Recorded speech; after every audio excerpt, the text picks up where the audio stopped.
Have you ever stopped to wonder why it actually feels like something to be you? I mean, think about it. We live in this age where the observable universe is meticulously mapped out. We can literally measure every single neuron in the human brain. And we've even trained machines to think and speak just like us, right? And yet, despite all of this incredible, cutting-edge science, we still don't understand the absolute most fundamental experience of having that little person inside our heads perceiving the world. Welcome to this Explainer, where we're going to unpack something absolutely mind-bending today. We're looking at how consciousness isn't just a simple on and off switch. It's not straightforward at all, actually. Instead, it unfolds in 7 deeply strange levels. And we're going to track this ascent using actual brainwaves, showing exactly how these specific electrical frequencies in your head define these 7 levels of consciousness as our awareness expands. So, Section 1, the mystery of consciousness.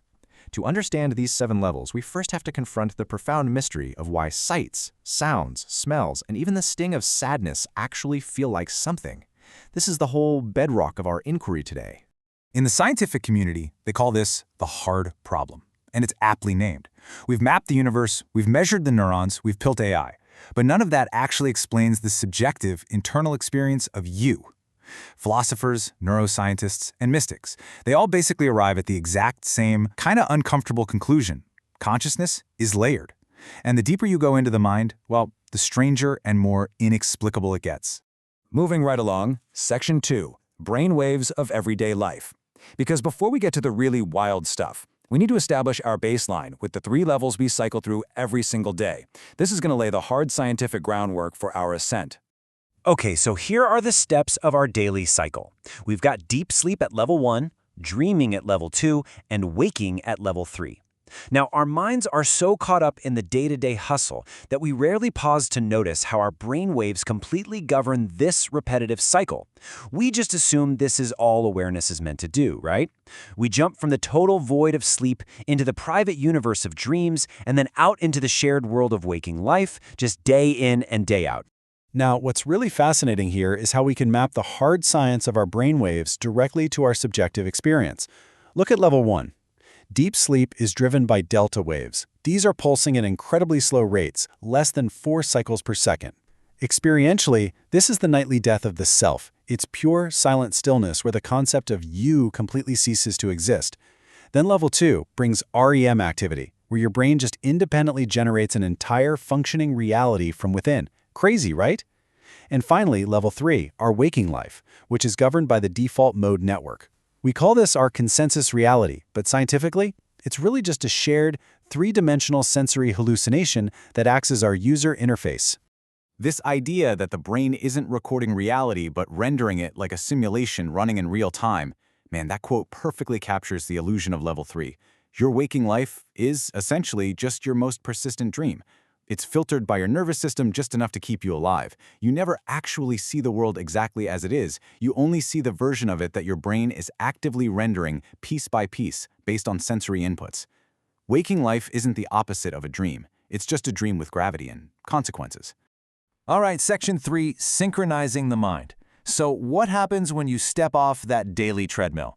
Let's step out of everyday life and into level 4, transcendental consciousness. This is the state where the turbulent, choppy surface of the mind stands completely, utterly still. Let's contrast the chaos of a normal waking state with the absolute harmony of a transcendental one. In a normal waking state, your brain hemispheres are firing asynchronously. It's chaotic, it's independent, you're flooded by endless distraction. But look at the transcendental state.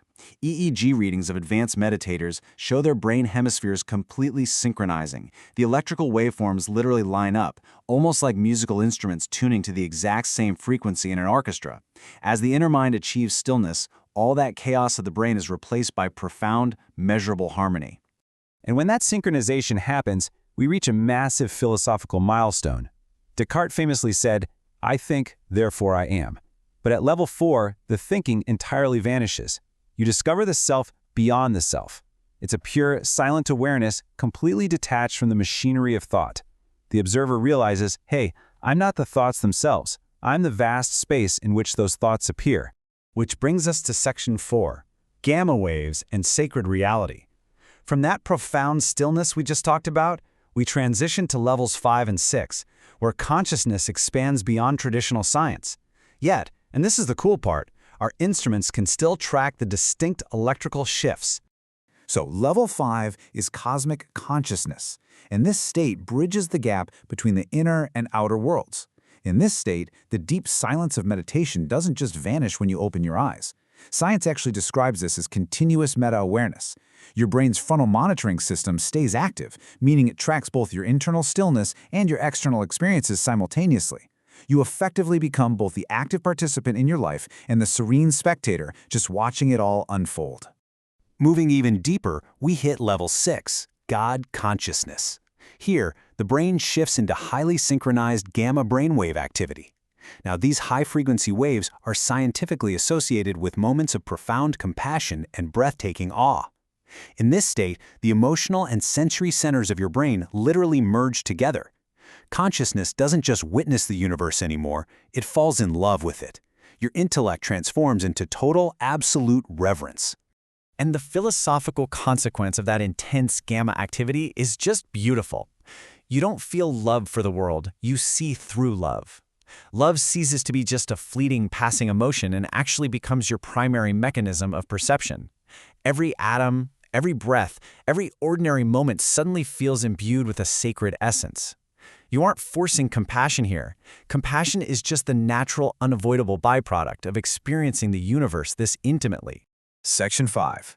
The non-dual brain. Let's see how all of this builds to the absolute apex of the experience, where the very boundaries of reality begin to dissolve. We are now entering level 7, unity consciousness.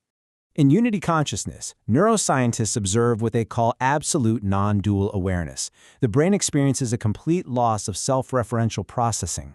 But what does that actually mean for you? It means the boundary between you, the observer, and the universe, the observed, vanishes entirely. Poof, gone. The past and the future collapse into an eternal present. Science can only capture a mere shadow of this state with brain scans, because honestly, at this level, the experience isn't really located in the brain at all. It's more like the universe is simply knowing itself through you. And that leads us to Section 6, the ultimate paradox. This brings us right to the climax of our explainer today. What if these 7 levels aren't actually a ladder that we climb, but a circle returning to its source? We're left to contrast two incredibly profound metaphors. The standard scientific view treats the brain as a fire, meaning consciousness is just the smoke naturally emerging from physical processes. But the journey through these 7 levels, and the brainwaves that accompany them, strongly suggests the brain is actually an instrument. In this view, consciousness is the infinite musician, and the physical brain is merely the instrument it uses to play the song of existence. It suggests that consciousness is not something we have, it is exactly what we are. So, I want to leave you with this deeply provocative thought. After tracking the hard science from those sluggish delta waves in deep sleep, all the way up to the non-dual synchronization of unity consciousness, really ask yourself, is consciousness really just a byproduct emerging from the wet wiring of your brain? Or has an infinite, eternal awareness been quietly looking through your eyes this whole entire time? Let that sink in and keep exploring.